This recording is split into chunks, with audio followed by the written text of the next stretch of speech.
시청자 여러분 안녕하십니까?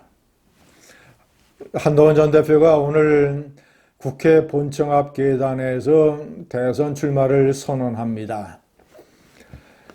이 계단은 상당히 역사적인 장소입니다.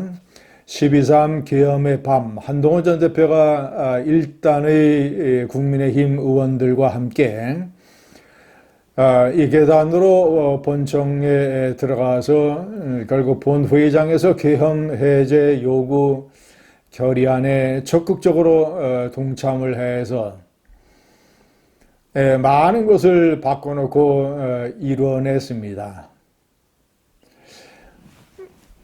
이것은 한 네 가지 정도의 커다란 의미가 있습니다. 첫 번째는 여당의 대표가 이 난폭한 권력자 여당의 대통령이 저지른 미친 계엄질에 당일 밤에 신속하게 반대를 천명을 했다라는 점, 그리고 액션에 적극적으로 가담을 했다라는 점, 여당 대표가 반대를 하고 나서고 위헌과 위법이라는 것을 지적을 해서 그 계엄이 진행되는 상황에 상당한 영향을 미쳤습니다. 그리고 국민들에게도 안심할 수 있는 그런 중요한 계기가 됐었습니다. 두 번째,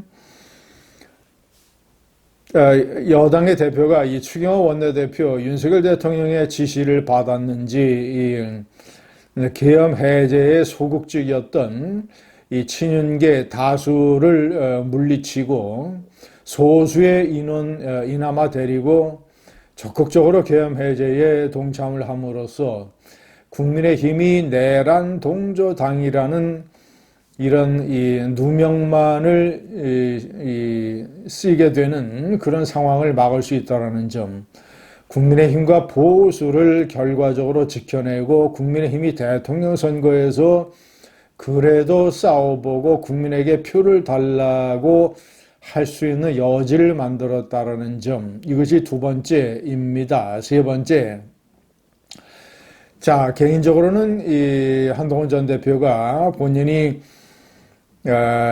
중요한 리더십을 발휘했다라는 점입니다. 위기에서 지도자의 리더십은 위기 상황에서 결정적으로 드러나게 마련입니다. 추경호 원내대표를 계속 설득을 했고 당사에 남아있는 의원들도 계속 본회의장으로 모이라고 촉구를 했고 결과적으로 그는 처음부터 끝까지 본회의장을 지키면서 그는 굉장한 용기 그리고 순간적인 판단 모든 과정이 많은 사람들이 우왕좌왕하고 왔다 갔다 했는데 한동훈 전 대표는 처음부터 끝까지 일관되게 확신을 가지고 위헌 위법한 계엄을 막아내겠다고 하고 이것을 실천을 했습니다. 자, 네 번째는 윤석열 대통령과의 관계에서 아주 명확한 선을 긋고 그동안에 사실상 이 배신자 논리 이런 단세포적인 공격으로부터 벗어날 수 있는 어떤 대의 명분을 갖추게 됐다는 점입니다. 이것은 훗날 헌법재판소의 파면 선고 결정문에 다 드러났습니다. 윤석열이가 국민의 신임을 배반했다라고 헌법재판소가 땅땅땅 이것을 내리침으로써 배반자는 한동훈이 아니라 윤석열이라고 하는, 한동훈은 국민과 국가와 대의를 위해서 윤석열과의 어떤 개인적인 관계, 뭐 의리 이런 따위는 역사의 구석으로 밀어넣고 결국은 배반자가 윤석열이요. 한동훈은 국민을 위해서 옳은 행위를 했다라는 점을 헌법재판소가 인정하게 만들었습니다. 이 네 가지의 중요한 의미를 갖는 국회 계단을 통한 그날 12월 3일 비상계엄의 밤에 한동훈이 이뤄냈던 자그마한 어떤 이 기적, 반전. 자, 시청자 여러분, 이것이 한동훈 드라마의 제1막이라면 이제 많은 사람들이 한동훈 드라마의 제2막을 기다리고 있습니다. 오늘 대선 출마를 하면서 국민의힘의 이 악다구니 같은 경선판에서 승리를 해야 됩니다. 제가 여러 차례 말씀드렸다시피 친윤계를 포함한 국민의힘의 또는 보수의 극우 강경 세력은 대통령 선거를 이미 포기한 것 같습니다.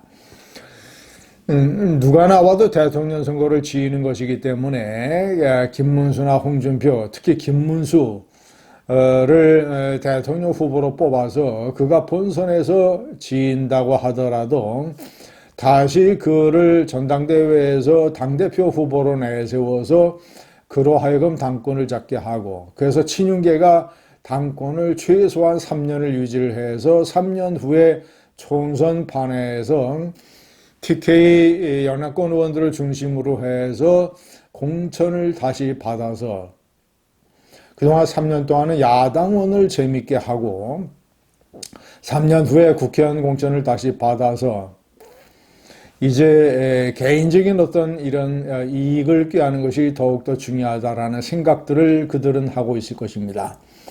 그래서 극렬하게 한동훈을 떨어뜨리기 위해서 배신자 프레임을 풀 가동할 것이며 아마도 김문수 후보가 이런 데에 동참을 하게 될지도 모르겠습니다.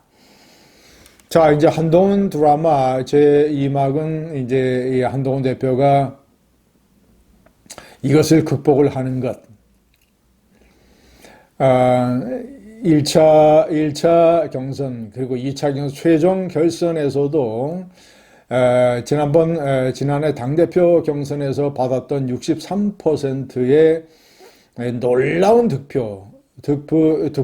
그때까지 그 수치만은 가지 않더라도 그래도 많은 국민들, 대다수 국민들의 기대를 업어서 그리고 합리적인 보수 당원들 그리고 강경보수 꼴보에서 태세 전환을 하고 현탈을 해서 현실적으로 본선에서 싸워볼 수 있는 한동훈을 택해야 된다라고 하는 사람들의 바람에 힘입어서 63%까지는 안 가더라도 그래도 그 정도의 어떤 드라마와 기적을 만들어내는 것. 시청자 여러분, 이거 결코 불가능한 것이 아닙니다. 그래서 본선에 가서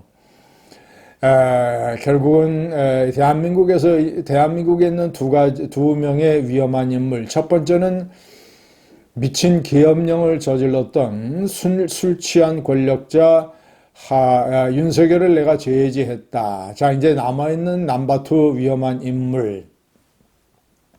이재명 대표가 집권을 해서 이재명 대표가 가지고 있는 또 다른 형태의, 그러니까 윤석열과는 다른 또 다른 형태의 성질 리스크를 발휘해서 나라를 혼란에 빠뜨리는 일, 특히 입법 권력에 이어서 행정 권력까지 차지를 해서 무소불위로 윤석열이 거부권을 행사를 해서 막아냈던 법안들을 전부 다 통과시켜서 이 시장 경제를 위협을 하고 기업들의 활동에 커다란 장애를 발생시키고 이렇게 나라를 망치는 일, 문재인 시즌2, 문재인이 망친 나라, 이재명이 더 망치는 꼴을 내가 막아내겠다라고 국민들에게 호소를 해서 이 70대, 60대 이들이 퀴퀴한 냄새를 피면서 장악하고 있는 한국의 썩은 정치판을 52세 한동훈 새로운 세대 이 스마트하고 이 참신한 이 한동훈 후보가 세대교체 시대교체를 이루어내는 것이 이것이 한동훈의 기적 제2막 한동훈 드라마의 제2막이 될 것입니다. 감사합니다.